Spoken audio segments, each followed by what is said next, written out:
Entendes o que estás lendo? O podcast que te leva através das páginas da Bíblia. Livro por livro. Capítulo por capítulo. Uma exposição bíblica emocionante. Aperte os cintos e embarque comigo nesta viagem.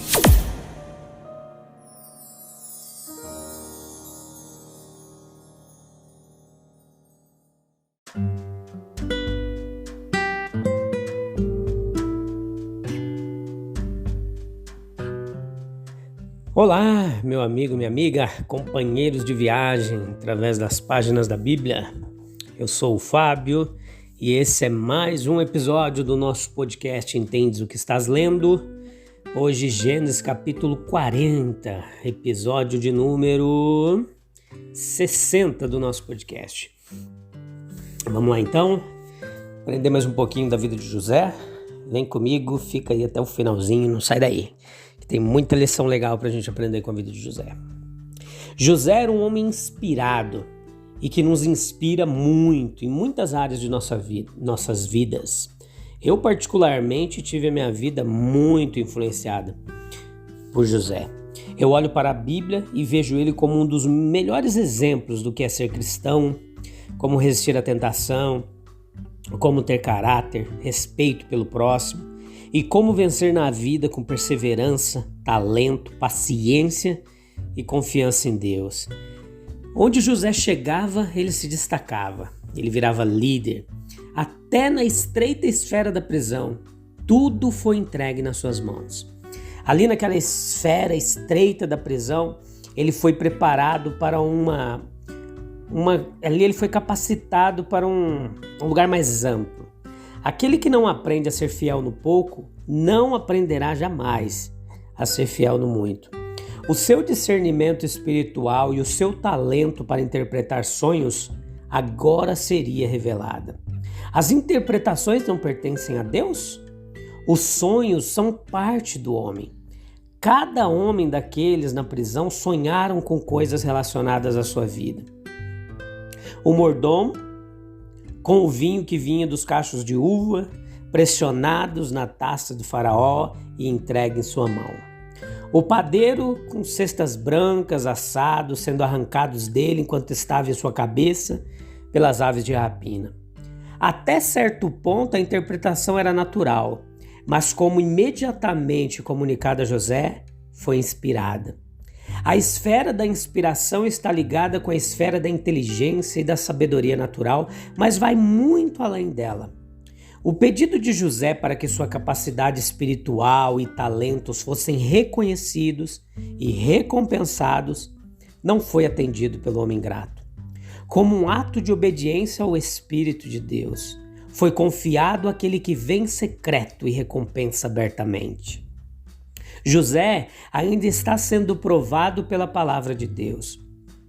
É confiado a ele ser como um mensageiro e testemunha para o povo da aliança. Um teste de sua fé e paciência. Nós vemos nesse evento aqui de forma clara alguns pontos que eu quero destacar para você. Primeiro, que a ordem do mundo está baseada na capacidade de Deus em conhecer o passado, o presente e o futuro, e na nossa nomeação em conexão com os propósitos de Deus, trazendo até mesmo as coisas do Egito sob o domínio do reino de Deus. Segundo, José na prisão foi providencial para propósitos futuros graciosos que só aquele que não está preso no cronos, no tempo, tem domínio. José é o intérprete de sonhos na prisão, aguardando a hora da redenção, enviando mensagens da verdade para cumprir suas obrigações.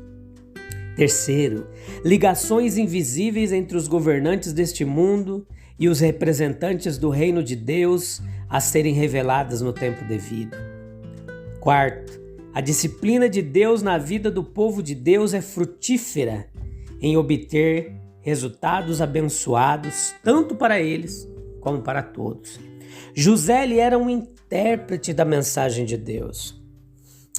Nós não podemos deixar de notar a importância frequentemente atribuída na Bíblia aos sonhos, como canais de revelação de Deus. Isso não significa que todo sonho seja uma revelação de Deus, uma revelação divina, mas sim que Deus fala através de sonhos. Todo sonho ou revelação que alega ouvir de Deus precisa estar de acordo com a palavra de Deus. Se não está, esquece. É simplesmente delírios ou loucura. Na ausência da palavra escrita naquela época, que em sua totalidade é nossa herança, a mensagem de Deus foi dada a eles em porções, em partes, gradualmente.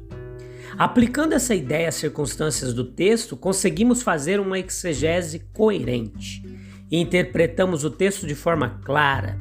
Vemos homens que receberam a mensagem de Deus, que eles acreditavam ser importante, mas eles não conseguiam entender e estão tristes porque não há intérprete. A profunda importância da mensagem de Deus. Quantas perguntas a vida nos apresenta? De onde viemos? Onde estamos? Para onde vamos? O que está nos esperando no futuro? Vemos que todas as coisas se deterioram. Neste mundo que vivemos, todas as coisas têm um fim. Existe esperança para mim? Existe vida após morte? Pode o espírito ativo e pensante ser como se nunca tivesse existido, deixado de existir antes que o corpo frágil começasse a se decompor? E se existe uma vida além desta, qual é a sua natureza? E como deve ser a preparação para isso? Em vão, a sabedoria humana tenta responder todas essas perguntas. Aquele que fez todas as coisas sozinho pode explicar as suas obras. E a Bíblia é a sua resposta às nossas perguntas, onde ele nos diz o que somos, para o que fomos criados e como cumprir o objetivo de nossa existência. Salmo 119, 105 diz que tua palavra é lâmpada para os meus pés e luz para o meu caminho. Mas precisamos de um intérprete. Pode se perguntar por quê? A Bíblia está aberta. Suas palavras estão claras em nosso próprio idioma, como qualquer um pode entender. Isso é verdade, no que diz respeito aos fatos, histórias, os preceitos e doutrinas. Há, porém, um conhecimento da palavra de Deus que o homem natural não pode atingir. Mas somente o Espírito Santo pode abri-lo, a ponto de torná-lo conhecido através do poder de Deus. Então, uma coisa é conhecer as doutrinas do pecado, da salvação, é conhecer a nós mesmos como pecadores e a Cristo como Salvador. Isto é outra coisa. O primeiro nos faz se encher de orgulho do conhecimento. O outro nos conduz à única fonte inesgotável de todo saber e ao que verdadeiramente importa. Esta é uma armadilha perigosa, ignorar a obra do Espírito Santo. Muitas vezes os homens não acreditam que precisam disso, né?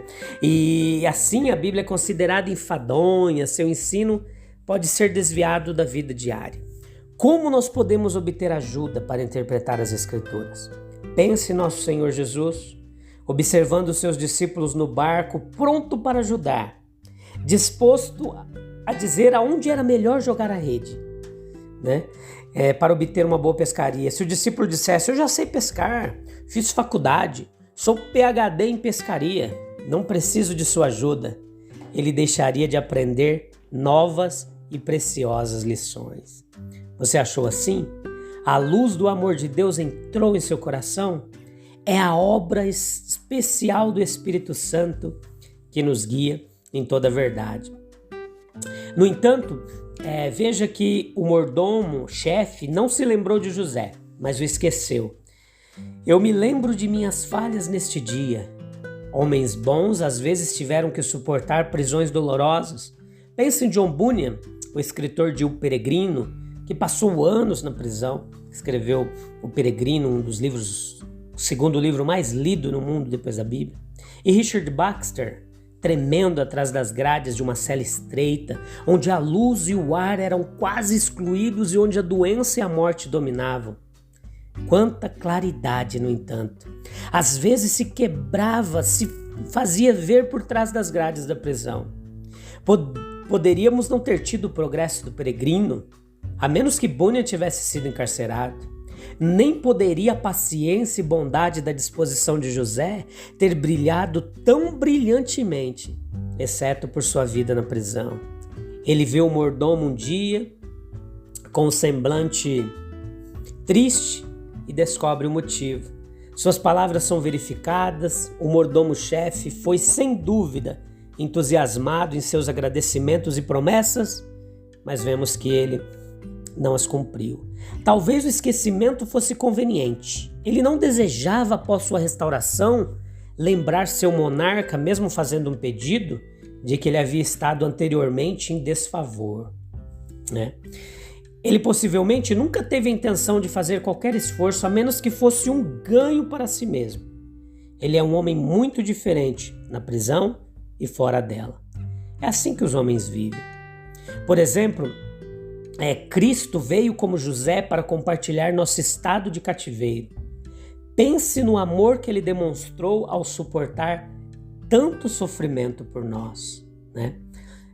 Alguns não acreditaram, não saíram da prisão, mas preferiram as trevas à luz. Pensaram que a expiação era desnecessária, né?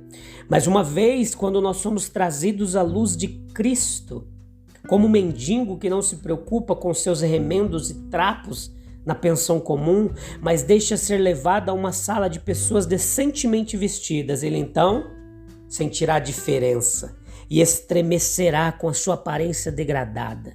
É assim como quando nós somos trazidos à presença de Cristo. Possivelmente ou talvez ele esperava que José estivesse morto, não tão morto. José vive, esquecido pelo homem, mas ele não é esquecido por Deus. Deus ainda trará o esquecido e seu benfeitor face a face. No próximo episódio do nosso podcast, nós veremos que Faraó vai ter um sonho e o copeiro se lembrará de José. Não percam os próximos capítulos dessa emocionante história. Até breve. Tchau, tchau. Deus abençoe. Um abraço.